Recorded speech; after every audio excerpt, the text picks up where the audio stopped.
Estamos começando mais um Growthcast, o podcast oficial da Growth Machine. No episódio de hoje, vamos falar sobre escalando o comercial em agências de marketing, estratégias para organizar processos e maximizar resultados, com Mayra da Costa. Mayra, muito obrigado pela sua disponibilidade de participar do Growthcast. Eu que agradeço o convite. Estou muito lisonjeada de dividir essa mesa com você. Eu quero saber tudo sobre vendas, sobre processo, como é que você organiza a Brainde. Então vamos descer para estudar exatamente como você aplicou a máquina de vendas dentro de uma agência. Perfeito, top. Mayra, muito feliz em te receber no Growthcast.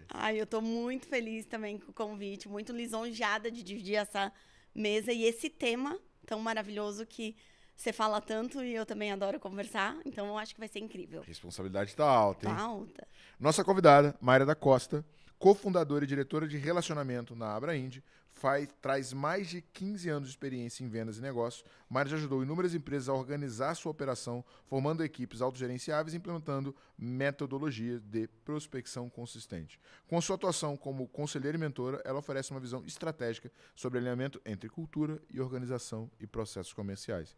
Caramba! Que bonito, né? Bonito, né? Nossa.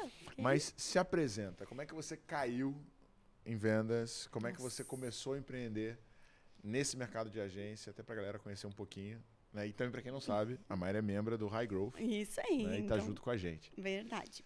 Bom, Thiago, eu tenho mais de 15 anos na área de comunicação empresarial, mas a minha história em vendas começa quando eu tinha meus 14 anos, que os meus pais eram empreendedores de um comércio local, de um supermercado, e eu sempre brinco que eu aprendi a vender no caixa do supermercado. Então, né, vendas é aquilo que está na sua raiz. Então, a minha história de vendas começou lá. Mas tudo foi para a parte da comunicação quando eu decidi fazer jornalismo na faculdade e a gente decidiu empreender nessa área de comunicação de um modo geral. Né? Quando a gente começou a agência, em 2008, né, onde tudo era mato também, a gente começou com assessoria de imprensa, precisava de uma vendedora. Quem era vendedora? Geralmente quem empreende vende. Sempre gostei de vender, de negociar principalmente. Então, a minha história com a venda começa lá, né, dos meus 15 anos e vai crescendo nesse quesito aí. Quando a gente fala sobre agência de marketing, aí eu quero trazer um ponto bem importante aqui. Nós somos de uma cidade no interior de Santa Catarina muito pequena e a gente abriu campo nessa área, principalmente de comunicação. Não existiam outras empresas de comunicação que não fossem rádio, jornais, TV. A gente decidiu abrir uma agência na época de assessoria de imprensa para poder divulgar as empresas, clientes, eventos na região. E tudo isso a gente começou fazendo do zero, criando todas as estratégias comerciais de um lugar onde não existia concorrência direta e nem modelo de negócio. Então, foi assim que a gente começou lá atrás a nossa primeira história, né, nesses mais de 16 anos de empresa que a gente tem hoje. Agora, fala um pouco sobre a Abrainde. Estrutura de vendas, como é que está organizado o teu comercial, até para a galera entender um pouquinho. Bora lá. A Abrainde hoje é uma agência de marketing focada no ecossistema industrial. Então, nós somos muito nichadas, né? E desde o começo, de quando a gente não tinha passado pela fusão, nós tínhamos a Adobe, a gente sempre pensou em processos comerciais.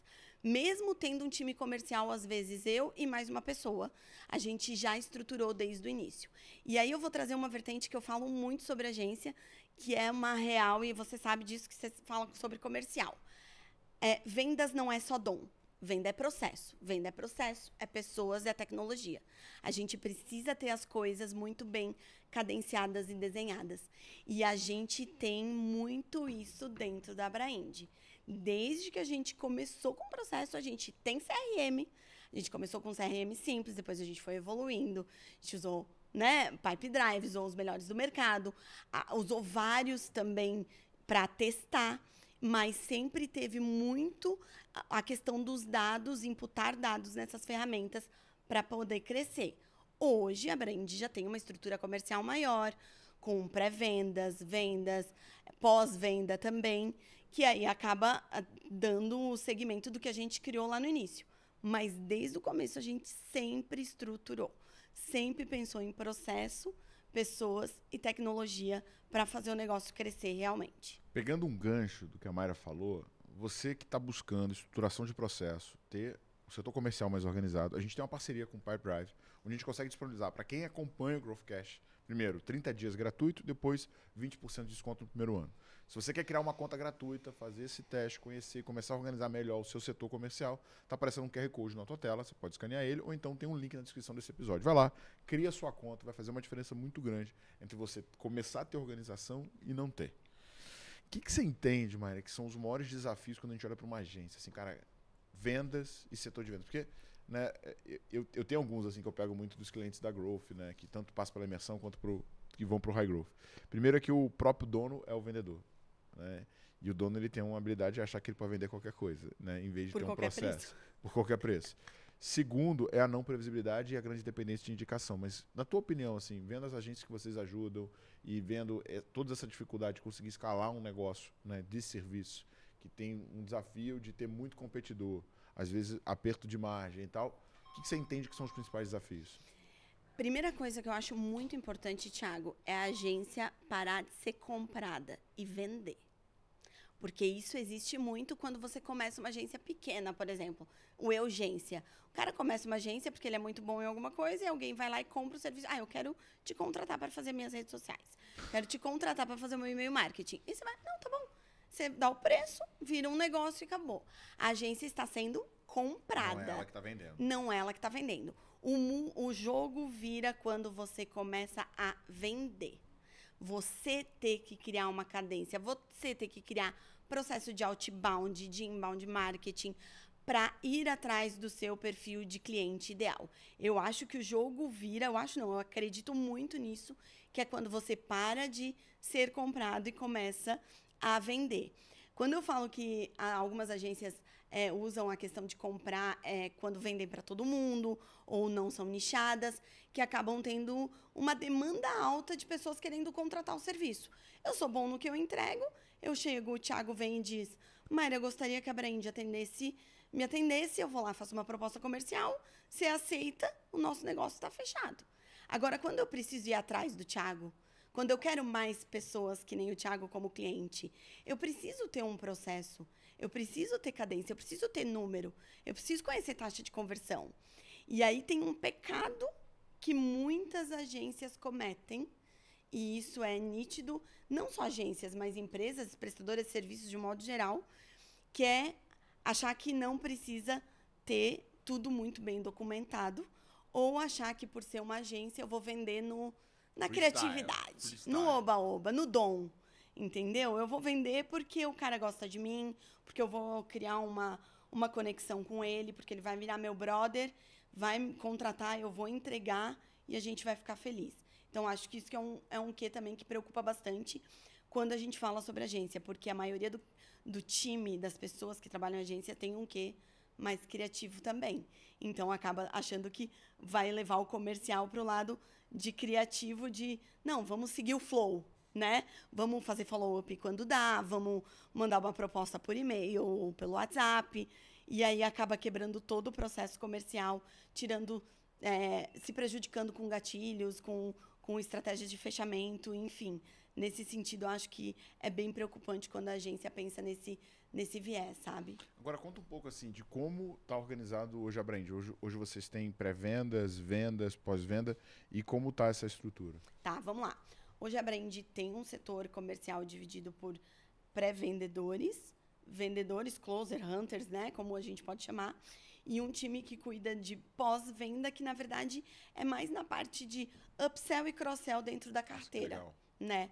Então, a gente tem hoje alguns tipos de serviços que são tradicionais, vamos dizer assim, inbound marketing ou performance de site, que são mais, empacotados, mas a gente leva para o nosso cliente, como ele é muito específico, a gente leva a solução personalizada. Então, o nosso time comercial é dividido assim. A gente tem cadência de prospecção de SDR para inbound e outbound, discursos diferentes para inbound e outbound, closers ou hunters, né, para fechar projetos focados em inbound marketing ou em tecnologia, estruturação comercial, separados também com discurso. O nosso time hoje comercial é mais ou menos 20% do nosso time total. Então, é um volume legal hoje para o nosso modelo de negócio e para o nosso tamanho de agência também. Assim, o que eu acho legal é que vocês fizeram tudo conforme a gente fala na imersão, né? Então, assim, cara, pré-vendas, qualifica e tira da mesa os caras que não faz sentido. Time de vendas chuta pro gol e depois expansão de receita, porque com certeza o teu cliente tem um potencial de compra muito mais alto e vocês hoje têm um portfólio de produtos e serviços que complementa a tua oferta inicial, certo? Certo. E eu vou te falar uma coisa muito real que a gente criou e entendeu. Que quando a gente fala de marketing, nós, né, sempre usamos esse discurso. A gente não está aqui para fazer marketing de visibilidade. Eu faço marketing para o meu cliente gerando resultado comercial. Eu preciso que os MQLs que eu levo para ele virem venda lá. E quando a gente fala de indústria, Thiago, que tu também já viveu e conhece muitas, a gente sabe que a indústria vem de uma cultura muito engessada, né? De, às vezes, o cara vira um virador de pedido, não precisa tanto negociar e acaba entendendo que os leads ou os MQLs de marketing têm que ter a mesma tratativa. E não rola. Se tiver a mesma tratativa, não rola. A gente já pegou casos, Thiago, de clientes nossos, onde a gente levava, sei lá, 400 leads qualificados, que o cara estava dizendo o produto que ele queria comprar, e o time comercial não convertia 1%, porque não tinha processo comercial. E aí a gente começou a entender que a nossa entrega, ela não pode ir só até o MQL. Se você não entrar na estruturação. Se você não entrar na estruturação, se você não pegar a mão desse cara e levar ele para uma estruturação comercial e ele entender que a velocidade pelo qual o lead que está entrando precisa ser atendido é diferente daquele cara que ele vai visitar com a pasta embaixo do braço, o jogo não vira. E aí, quando o jogo não vira, a agência que é prejudicada por não estar entregando o resultado. Então, a gente conseguiu ver isso dentro da indústria e conseguiu levar essa visão para a indústria. Nas indústrias que a gente atende hoje, a gente tem resultados significativos por envolver marketing e vendas. Sempre. Agora, tem uma coisa que eu falo muito, que é muito parecido com o que a gente vende com o que vocês vendem, né? Vender vendas, vender receita, vender lead, vender marketing é muito fácil, porque todo mundo precisa. O desafio do time comercial é conseguir acertar o tom da promessa que eles fazem. Por quê? Porque se você agressivizar demais a proposta, você vai trazer um cliente desalinhado com um nível de expectativa querendo ter resultado imediato. E segundo, é que a maturidade, né, de boa parte dos empresários, ela é muito imediatista. Dificilmente você vê alguém, não, cara, vamos agora investir na construção de SEO para daqui a 2 anos a gente estar bem ranqueado. Não. Eu quero Karate Kid, eu quero treinar uma semana e virar campeão mundial de Karatê. Como é que vocês lidam com essa expectativa e como é que você faz esse trabalho até mesmo para evitar que o teu time de vendas faça uma venda desalinhada com o que vocês vão entregar e não depois ferir a marca? Briefing muito bem qualificado na pré-venda já. Questão de valores, questão de budget, questão de time. O cliente chegou, não, olha só, eu quero dobrar de faturamento e tenho R$1.000. Querido, com R$1.000 a gente não dobra o teu faturamento, primeira coisa. O melhor a gente pode fazer com os R$1.000? E aí deixar as expectativas muito bem alinhadas nesse sentido. Quando a gente escolheu indústria, e aí eu vou entrar um pouquinho no viés só de nicho, que eu acho legal, a gente escolheu justamente pelo time que a indústria sabe que leva para as coisas acontecerem. É diferente, por exemplo, de uma startup, de uma empresa de tecnologia que vende um SaaS que precisa aqui, ó, receita MRR, ticket baixo, eu preciso trocar a estratégia todo dia. A indústria, ela não precisa trocar a estratégia dela todos os dias, certo? Então, a gente acaba alinhando a expectativa nessa entrada. Mas eu tenho indústrias que faturam bilhões que querem fazer com R$1.000. E isso acontece lá na entrada. Então, assim, uma das coisas que a gente tem muito claro quando isso acontece é ter um ticket mínimo ou um valor mínimo perto da expectativa que ele quer atingir. E vai ser um processo de qualificação. Se não tiver nesse valor, você descarta. Sai, descarta. A gente diz muito não por falta de maturidade digital do nosso cliente. E, lógico, a gente diz isso agora, né, Thiago? Porque a gente consegue dizer isso agora. A gente não desiste dele. A gente explica para ele que com o que ele está disposto a investir, ele não vai ter o resultado que ele quer. Sim com condições, não com persuasão. Sempre. Então, assim, dá para fazer com R$1.000? Sim. Quais são as condições? Não dá para fazer com R$1.000. Não dá por conta disso. Assim, cara, ó, o custo por lead da tua indústria tá em 100. 100. Você tem 1.000. A gente vai gerar 10 leads. É isso E aí, que o que você vai fazer com os 10 leads? Você vai olhar para a cara deles no WhatsApp e vai escolher pela foto? Porque eu já tive cliente que fez isso. Pasme você. Uma indústria. Lead. Ah, não, esse lead aqui, eu acho que ele não tem dinheiro para comprar o meu produto. Eu não vou ligar. Nossa senhora. Mas assim, eu acho que esse insight ele é muito importante para todo mundo que trabalha com prestação de serviço. Por quê? Quando você vende serviço, é um negócio abstrato. Não é um negócio que... Não é o iPhone que eu pego, que eu sinto o cheiro, não, velho. É abstrato. E aí eu te explico o que eu faço.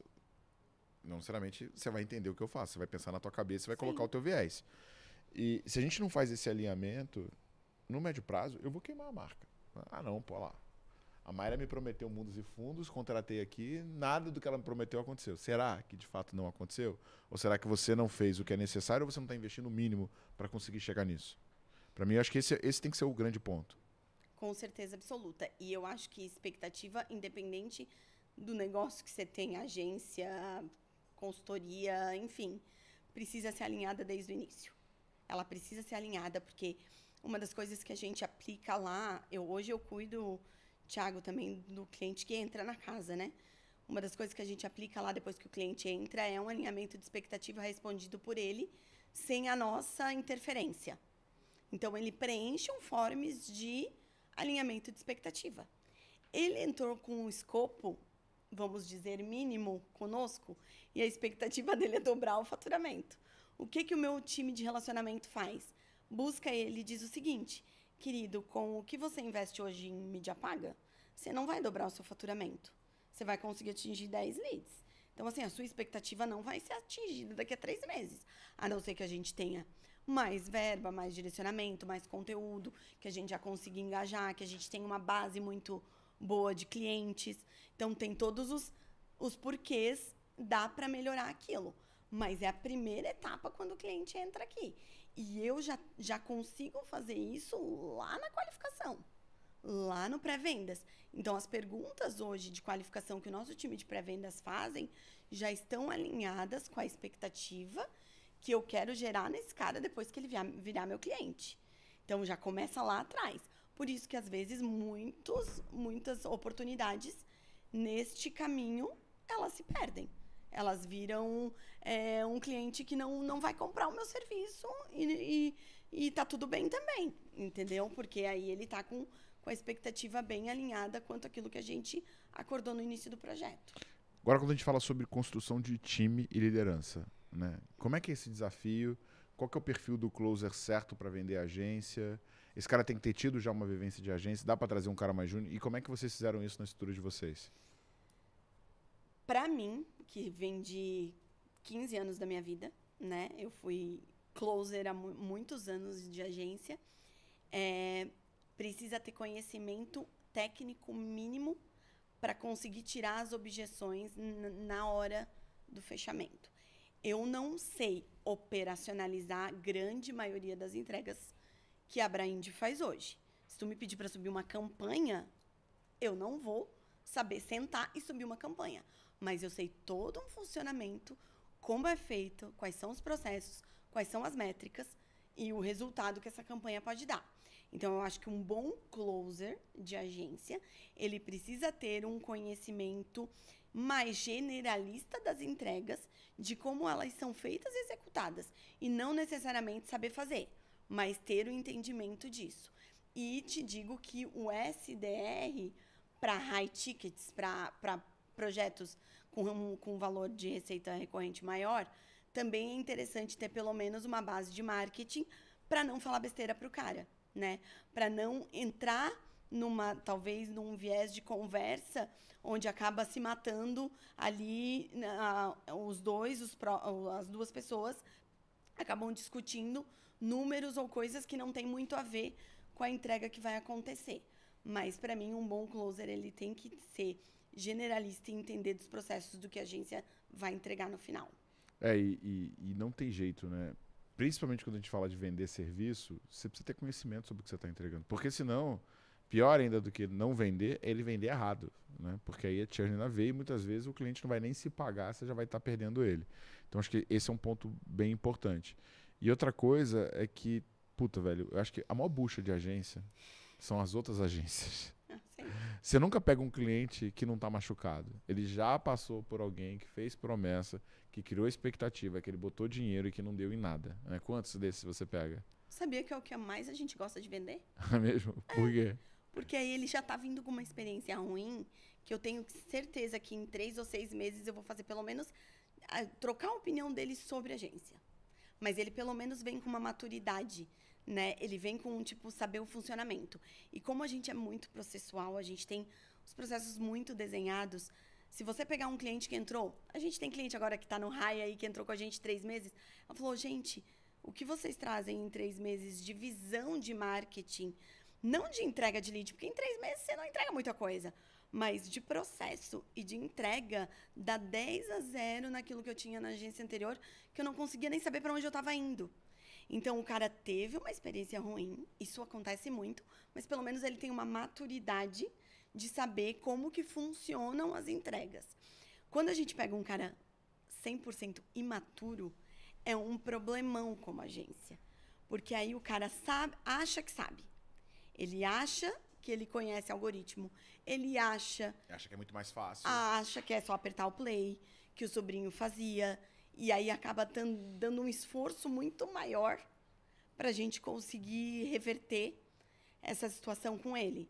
Então, quando o cliente vem de uma agência que ele ficou, ele saiu de maneira que ele não curtiu, a gente acaba conseguindo educar ele de maneira mais rápida e entregar um trabalho de excelência em pouco tempo, que gera resultado para ele, não só comercial, mas também, né, de visão de marketing, de número, de crescimento, e isso faz diferença nesse processo inicial. E faz muito sentido, porque assim, o que eu mais bato é vendas é um processo educacional. Sim. Né? Você está dando uma aula para o teu cliente. Você está traduzindo algo que ele ainda não entendeu e mostrando como ele resolve o problema. O que faz com que o pessoal perca dinheiro é querer ir rápido demais para a venda do produto. Porque se o cliente não admitiu que tem um problema, ele não vai comprar nenhum produto, porque o produto só serve para resolver o problema. E a gente entra num outro desafio que é a prospecção. Principalmente, né, a gente já falou sobre nicho, sobre definição de CP, e vocês são focados na indústria. Como é que é o processo de prospecção de vocês? Qual indústria que faz sentido vocês irem atrás? E como é que vocês foram amadurecendo esse modelo? A gente tem 3 perfis de cliente, assim, ranqueados, A, B e C, né?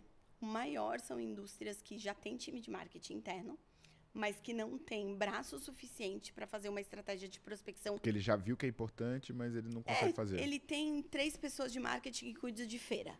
Vou te dar um exemplo básico. 3 pessoas de marketing interna que cuidam de feira, e feira traz muito negócio para a indústria. Sempre trouxe. Na real, eu acho que o que sustenta a indústria é a feira, né? De marketing, Só que é o principal orçamento deles também. E é o maior, os caras gastam milhões, né? Para vir uma feira em São Paulo, aqui nichada, é coisa de milhão mesmo, né? E ele tem esse setor, ele entende, mas ele não vê o digital ainda como um canal de aquisição.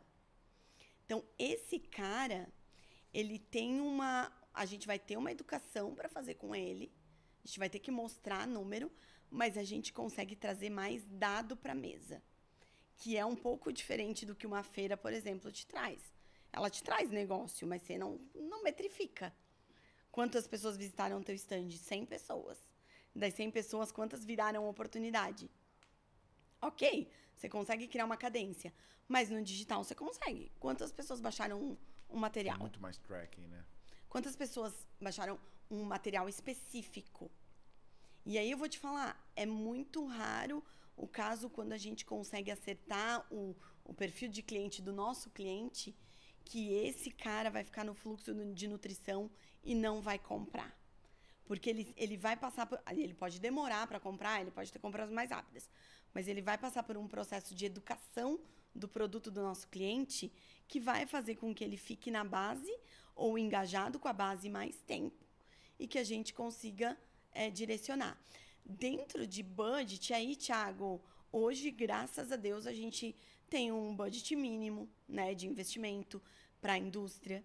Uma vez, a gente estava numa imersão e alguém te perguntou assim da indústria: Thiago, qual é o mínimo para se investir em marketing? Não lembro se tu vai lembrar disso. Aí tu respondeu, pô, mínimo? Não é a pergunta, né? Tipo, qual o máximo que eu gostaria de investir? E tem muitas indústrias que chegam pra gente com a seguinte pergunta.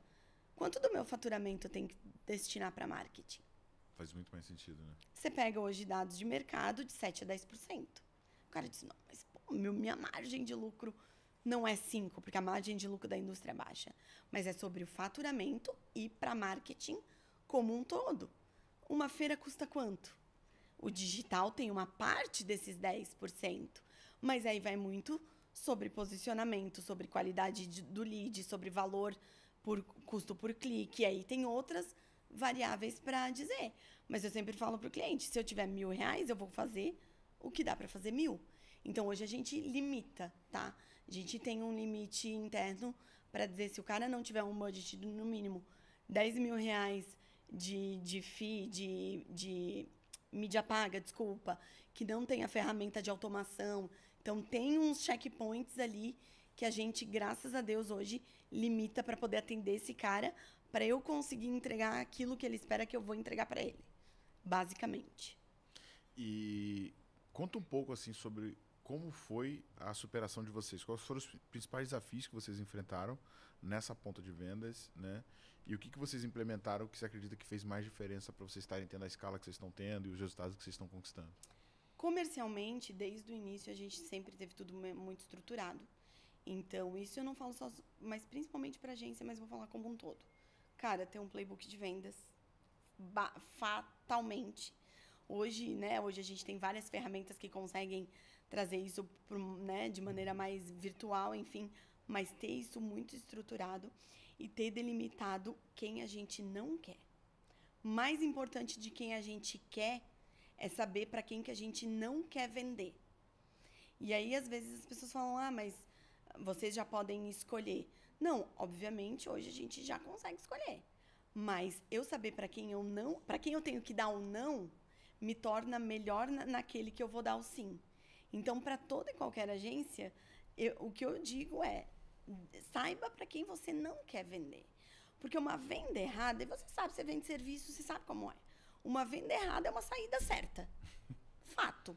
Se o cara entra errado, ele vai sair de certeza num time menor do que você previu, te dando prejuízo, não pagando nem teu CAC, deixando todo mundo estressado. Um cliente que entra errado, cara, sai certamente. A gente fechou com 2 bancos, né? A gente fechou com um banco francês e com um banco mineiro.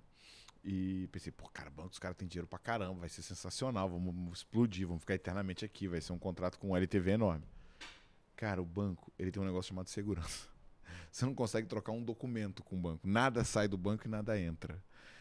Para configurar o e-mail, para poder fazer prospecção, foram 4 meses. Meu Deus. No 5º mês, a gente chegou pros caras e falou, velho, a gente não quer o dinheiro de vocês. A gente quer entregar resultado, só que a gente não consegue trocar uma planilha de Excel. Então não tem como a gente trabalhar junto. E aí a gente foi lá e colocou como um flag, né, que é empresas do setor financeiro com compliance avançado, a gente não vende, porque não consegue. Não consigo trocar informação. Né? E a segurança deles é tão preocupada, porque tem gente querendo invadir o caramba 4, que nada sai, nada entra. Então, não atendemos mais. E a gente foi identificando justamente os segmentos de mercado onde a complexidade para entregar acesso é muito alta e, por consequência, não adianta você entrar, porque foi um pouco, né, do que a gente já falou, do velho, o cara até te compra, mas vai embora puto contigo no final. Sabe para quem que a gente não vende, pegando esse teu viés de segurança e compliance, mas indo para a parte de decisão, quando o dono faz tudo? Sério? O dono é responsável Ele vai ser o gargalo, por... né? Aprovar, inclusive, as publicações que vão para as redes sociais. Porque o cara... Isso tem em indústria grande, tá? Nossa Senhora. Que, precisa passar pelo diretor comercial. Não que a gente não quer que passe, mas, cara, precisa ter uma pessoa para dar vazão. Porque marketing é muito rápido. Mesmo trabalhando com indústria que tem time maior, a gente precisa de celeridade. Eu não posso produzir um material e ficar na mão do Thiago 2 semanas. Porque esse material, na mão do Thiago 2 semanas, é 2 semanas que eu perdi engajamento, posicionamento, negócio. Então, a gente não vende se o cara não tem ninguém que apoie ele em marketing e vendas. Então, assim, precisa ter pelo menos uma pessoa responsável entre ser a ponte da empresa com a agência. Agora, eu percebo que você vai bastante na imersão, né? Vou. Por que você vai tanto na Gerar imersão? negócio. Eu não Ali vendo mais. Não. Eu não faço mais o processo comercial, mas eu ainda sou vendedora. Eu gosto Você de gera negociar. sempre oportunidade lá. Sempre. Sempre oportunidade.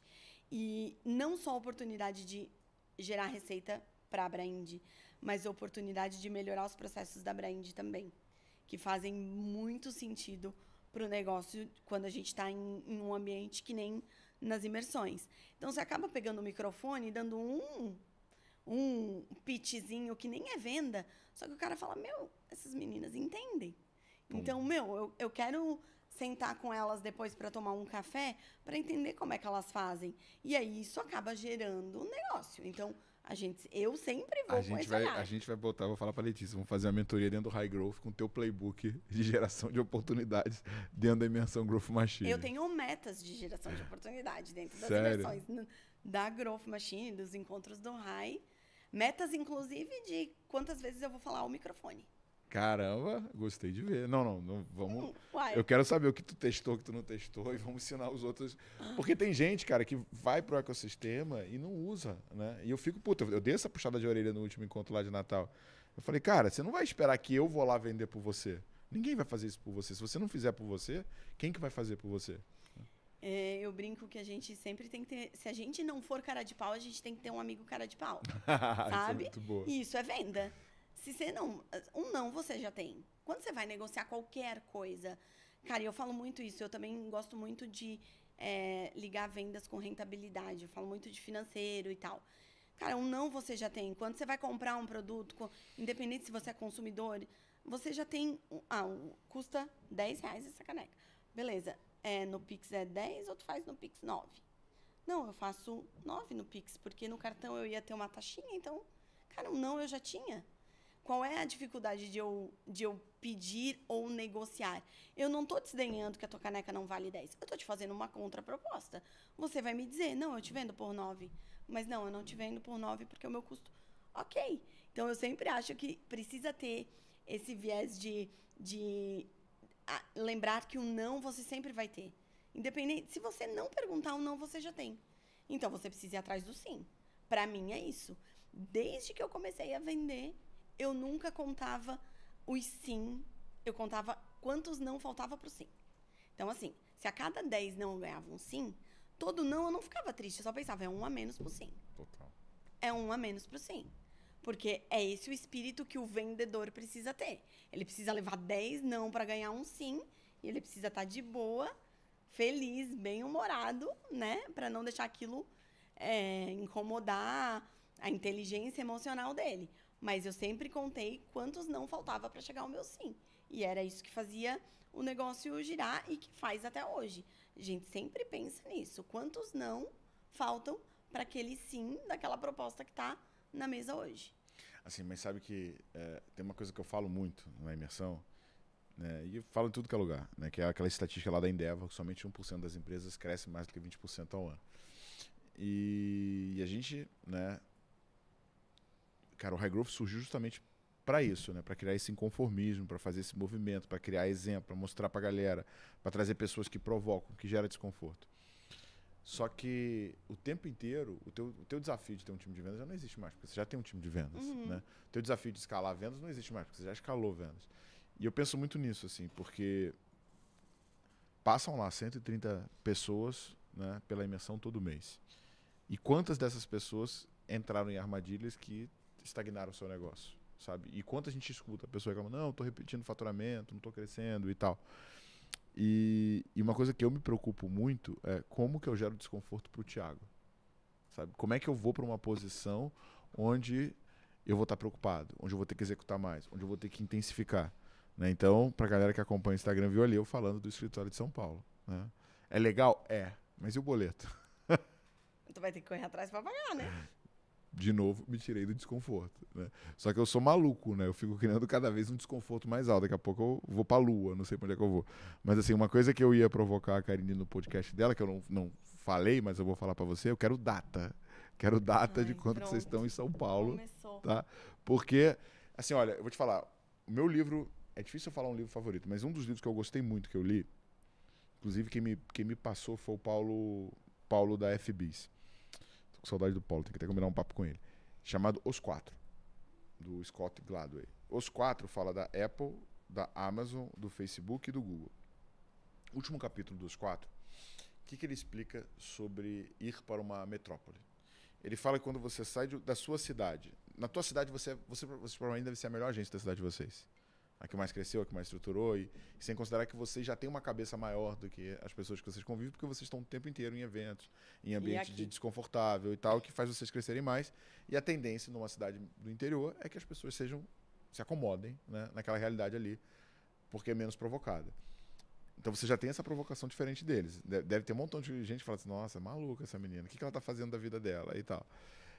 E o que o Scott Gladwell fala nesse último capítulo do Os Quatro? Ele fala que quando você se muda de uma cidade pequena para uma cidade grande, você não é mais o melhor. Porque naquela cidade tem os melhores dos melhores de todos os lugares do Brasil. Né? Se você for cozinheiro, cara, tem o melhor cozinheiro de comida baiana em São Paulo. Ele não está na Bahia, ele está em São Paulo. Japonês, vai ter um cara que veio de Tóquio. Então, assim, aqui, como o ambiente ele é muito dinâmico e tem essas pessoas que estão em alta performance, ele acaba te provocando a crescer mais. Estava falando no nosso almoço que uma vez por semana eu janto com alguém fora da curva. Velho, e assim, você sai louco, porque você fala assim, mano do céu, dá para fazer mais. Então, assim, eu quero data. Ai, Jesus, não posso, eu não decido nada sozinha. Não decido nada sozinha, não, mas tô brincando. A gente fez um movimento, antes da pandemia, em 2019, eu morei 6 meses aqui em São Paulo. A gente abriu um escritório em Pinheiros, ali, perto do metrô Faria Lima, não vou lembrar direito, porque fiquei...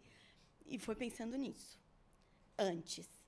Por quê? Porque a gente entendia que 90% dos nossos clientes não estão em Santa Catarina, temos, mas não estão, e a gente precisava mudar o ambiente. E, lógico, veio pandemia, disseminou um pouco esse negócio de ter que viajar para fazer uma proposta comercial. Então, hoje, eu fecho contratos na Inglaterra pelo Meet. Muito bom. Entendeu? Então, isso não gera mais. Mas eu concordo 100% com essa questão de ambiência, né? Então, de trazer isso. Hoje, a gente tem ficado muito em São Paulo. A gente tem vindo pelo menos uma vez por mês. A gente está na imersão, a gente acaba ficando mais tempo, faz outros negócios. RD Summit. RD Summit. Outros eventos de agências também, eventos do meio, que tem muito essa pegada de a gente também entender como é que está o setor, né? Se o nosso negócio tá mesmo grande, perto dos concorrentes. Então, tem muito isso.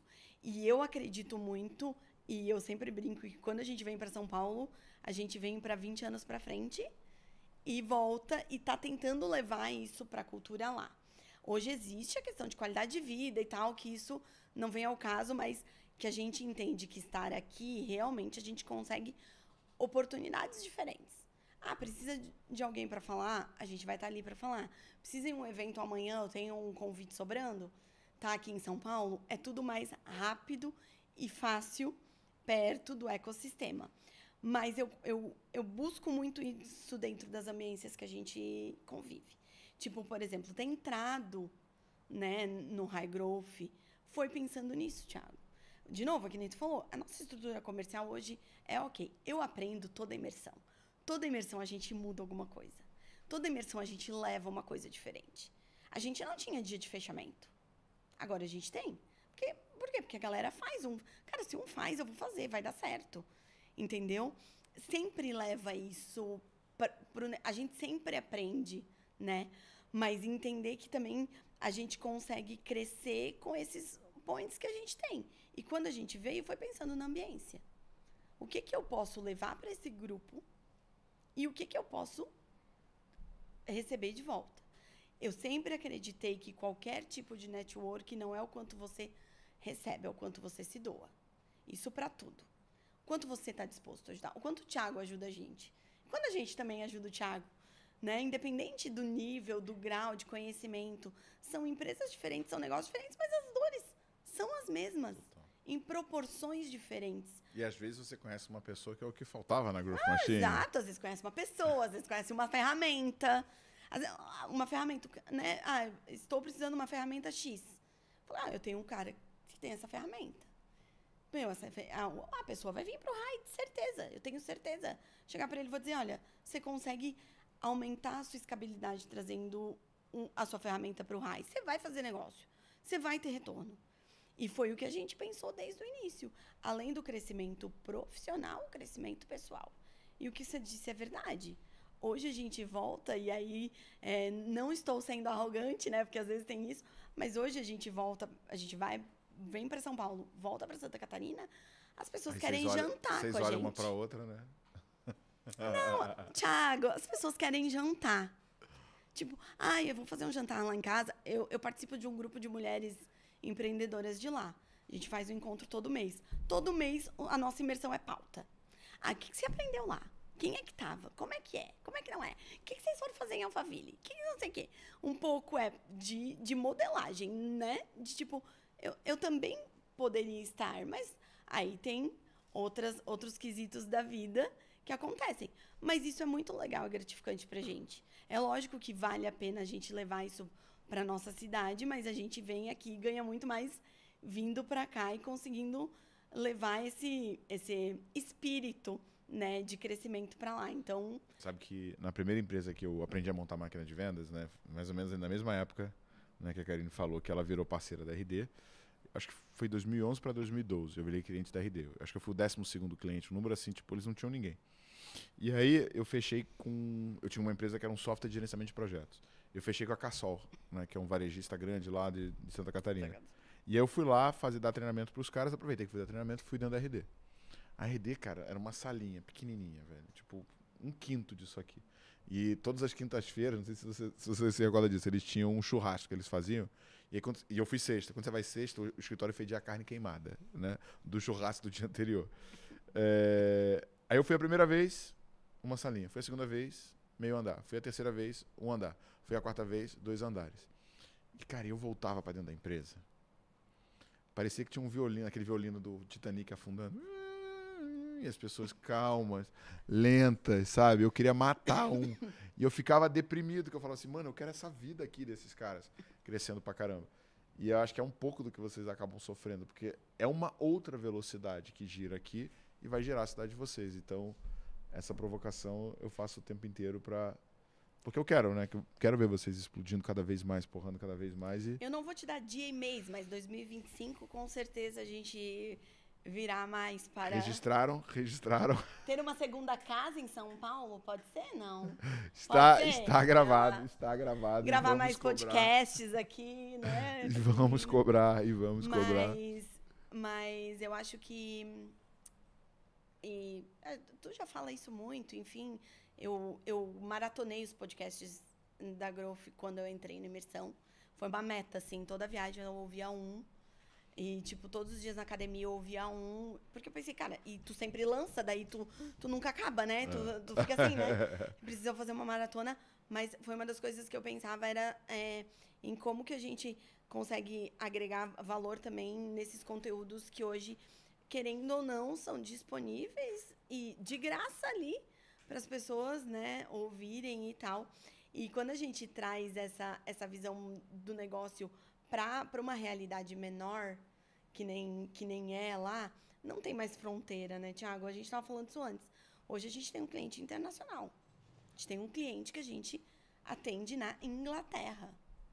Então, assim, a nossa empresa, ela ainda não tem um CNPJ fora do Brasil por pouco tempo. Porque para eu receber desse cara, eu tenho que fazer já um trâmite ali. E a gente tem a Telecojus dentro do High Growth, que é especialista em internacionalização. E que eu estava te falando antes, não é só sobre vender, é sobre comprar. Eu já fiz muito negócio dentro do High, de crescimento mesmo, de crescimento intelectual, aos treinamentos do Elo, da galera lá, questão de DNA. A gente tem uma regra, né, dentro do RAI, que tem que ficar alguns... Qual era a meta? Era 30 minutos? Não, era 2 horas naquele 2 dia. 2 horas sem falar. Mas é porque virou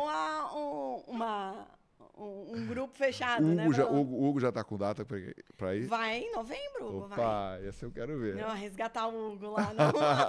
Não, mas enfim. Mas eu acho que isso é importante, assim, a gente conseguir trazer... o nosso conhecimento para o grupo que a gente está independente do grau do conhecimento, eu acho que as pessoas, elas têm muito sempre a ensinar, ninguém sabe tudo, né? Ninguém é dono de toda a verdade, e quanto mais a gente compartilha, mais a gente cresce, independente do nível de conhecimento técnico ou intelectual, enfim, de determinados assuntos. Então, para você que está ouvindo tudo que a Mayra falou sobre a imersão e ficou curioso, quer saber, eu vou te fazer um convite. Vai aparecer um QR Code na tua tela. Escaneia esse QR Code, você vai poder solicitar um diagnóstico gratuito. Se você está ouvindo isso pelo Spotify ou ouvindo também pelo YouTube, tem um link na descrição do episódio que você pode clicar lá, se cadastrar. Um especialista do meu time vai entrar em contato contigo, vai analisar a tua empresa, vai entender se faz sentido estar com a gente na imersão. Se tiver, ele vai trazer uma condição especial. Se você estiver ouvindo isso em novembro de 2024, temos Black Friday, então sua melhor condição para estar junto com a gente na última imersão Growth Machine de 2024. Mayra, quem quiser trocar ideia contigo, quem quiser conhecer mais a Abraindy, qual que é o melhor canal? Bom, Abraindy em todas as redes sociais, abraindy.com, nosso site oficial, @abraindy_.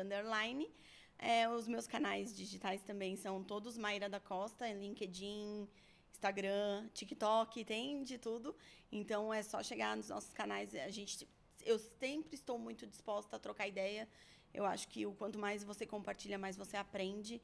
E estou super disponível também para quem quiser falar sobre indústria, sobre marketing, sobre venda, sobre gestão, sobre agência, sobre mulheres no digital, que é muito legal também, que acho que é um viés bem interessante para a nossa área, né? Porque o mercado digital é um mercado muito masculino ainda, né? Então, a gente sempre foi intitulada lá como as meninas, né? E ainda somos, né, gente, as meninas, mas não com peso, né? E com conhecimento agregado aí. Mas os meus canais são esses mesmo. Olha, você que chegou até aqui, tira um print desse podcast. Tá vendo pelo YouTube, tá vendo pelo Spotify, só printar tua tela. Corre no teu Instagram, joga lá nos stories, marca @Mayra da Costa, @Thiago com TH Reis, tudo junto. Todo mundo que fizer isso vai ganhar um presente. E vambora.